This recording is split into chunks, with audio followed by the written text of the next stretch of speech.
कचन वाला कुत्ता एक गांव में एक बहुत ही शरारती मगर मेहनती कुत्ता रहता था, जिसका नाम टोपी वाला कुत्ता था। उसको सब टोपी वाला उसलिए कहते थे क्योंकि वो हमेशा अपने सिर पर बड़ी सी सफेद शेफ वाली टोपी पहनता था। अब आप सोच रहे होंगे कि भला कुत्ता टोपी क्यों पहनता था। तो बच्चों, इस कुत्ते को खाना पकाने का इतना शौक था कि वो अपने आप को बड़ा शेफ समझता था। सुबह सवेरे जैसे ही मर्गी कुकड़ों कू करती, टोपी वाला कुत्ता आंखें मिलते हुए सीधा किचन में जा पहुंचता। वो कभी सब्जियां काटता, कभी टमाटर के साथ खेलता और कभी चम्मच को गिटार बनाकर गाने गाता। एक दिन उसने सोचा कि क्यों ना सबके लिए मजे मजे का खाना पकाया जाए। उसने एप्रन पहना, टोपी सीधी की और चूल्हा जलाया।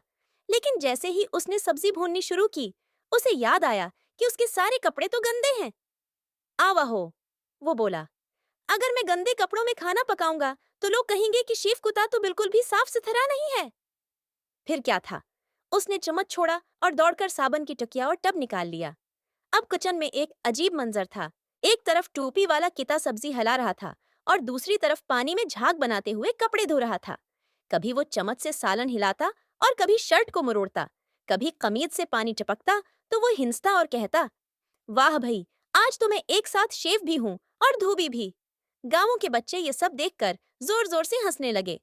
एक बच्चा बोला, कुतु भाई, आप तो कमाल के कुचनकंग हैं। दूसरा बच्चा कहने लगा, अगर आप ऐसे ही करते रहे तो अगली बार आपको इस्त्री भी करनी पड़ेगी। ये सुनकर टोपी वाला किता इतना जोर से हंसा कि झाग उसकी नाक पर चिपक गई। आखिरकार जब खाना तैयार हुआ और कपड़े भी धल गए, तो सब बच्चे उकट्ठे होकर मजे मजे के खाने खाने लगे। टोपी वाला किता खुश होकर बोला, सफाई भी जरूरी है और खाना भी। जो दोनों करे वही है सबसे बड़ा हीरो। कहानी का सबक, हमें अपने काम खुद करने चाहें, चाहे वो खाना पकाना हो या कपड़े धोना।